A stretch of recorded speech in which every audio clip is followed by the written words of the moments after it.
Well, good morning. Good to have you. Here we are rolling on through the month of May. It's good to have you. I hope you had a good weekend.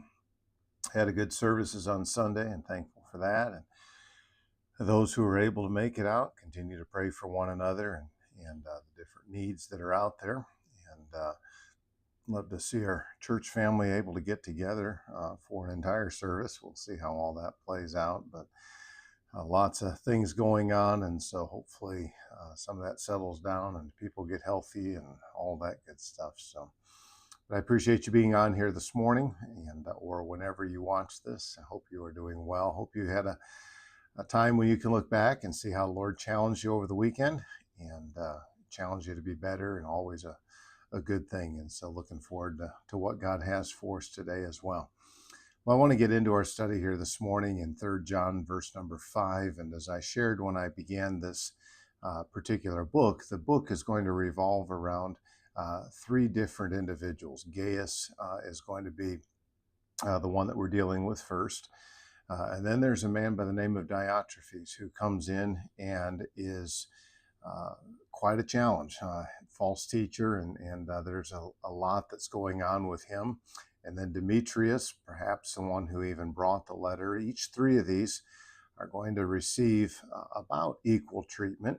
And so there's, I think, much that can be learned from this. We look at the life of Gaius. We've already seen John compliment him for his walking in truth, his obedience, for his steadfastness to that. But he wasn't all truth. He was also well balanced by love. I titled this Love in Action because that's really what we see with Gaius. I've shared in some recent messages and maybe even here as well, it all runs together after a while, how traveling went on during this day. It wasn't like it is today, and you didn't have motels and things like that to be able to stay in that were safe. They did have inns, but they were often known for a lot of wickedness and very dangerous places to be. And so when preachers and different individuals would travel, oftentimes they would rely upon the hospitality of someone within that city. And so we find this even in the Old Testament where they enter into a city, go through its gates, and they're looking for a place to stay. And so this was a normal custom. Now, for us, that would be a difficult thing, I think, to have someone show up like that, unannounced and unexpected, but yet all of a sudden now you're faced with providing hospitality, which included a nice meal at the end of the day, and then also included lodging. It included food for the next morning. It included the supplies necessary to send that person on to their next journey, or at least continue on.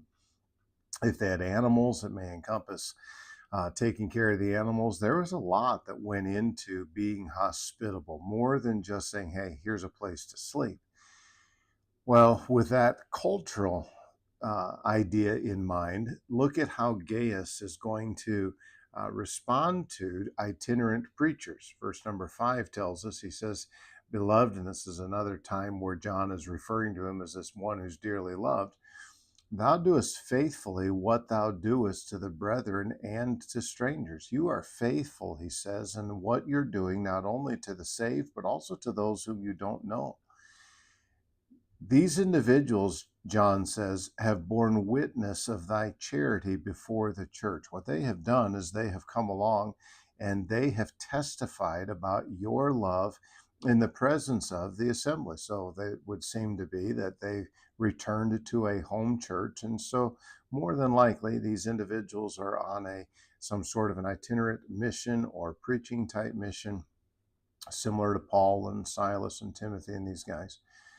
And so they go and then they report back to the church where John is, and their testimony is, man, let me tell you about this guy. This guy's name is Gaius, and I am telling you, he was so faithful and so kind. This is how he was known.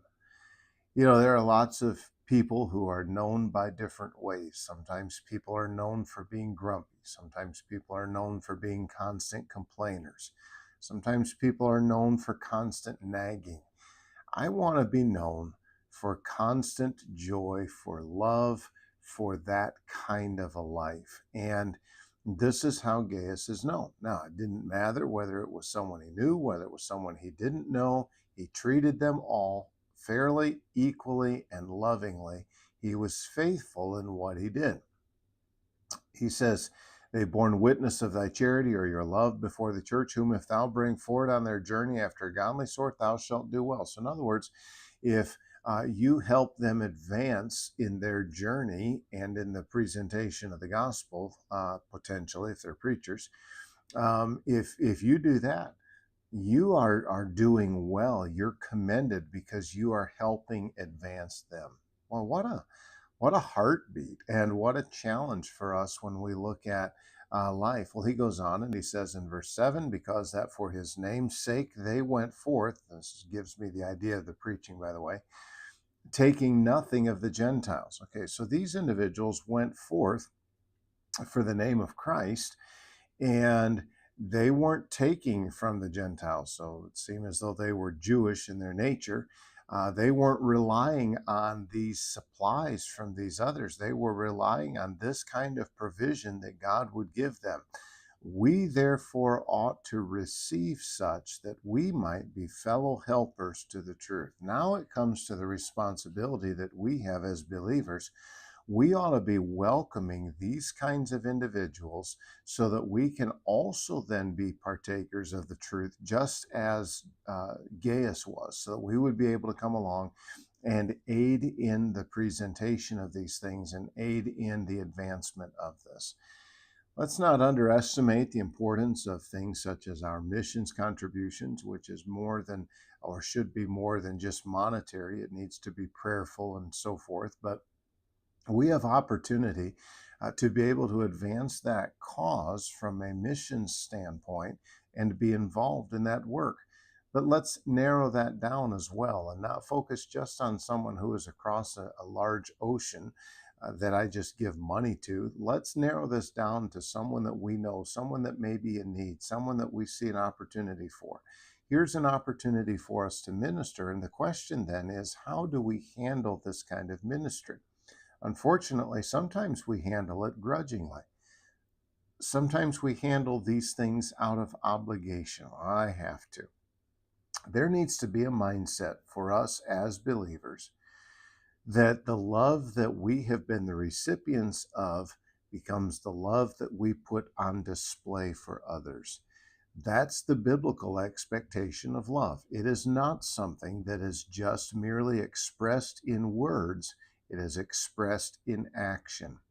That is what we learn from Gaius. Gaius took these individuals and welcomed them into his own home, even though it may be inconvenient for him.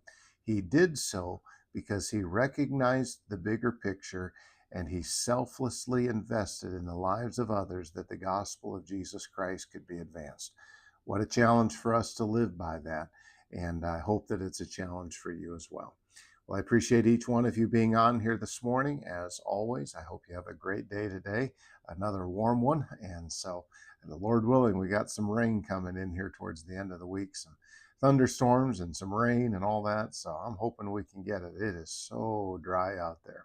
And anyway, we'll see what happens. So appreciate you guys. Lord willing, I'll see you back here in the morning. I hope you have a great day today and take care of yourselves. God bless.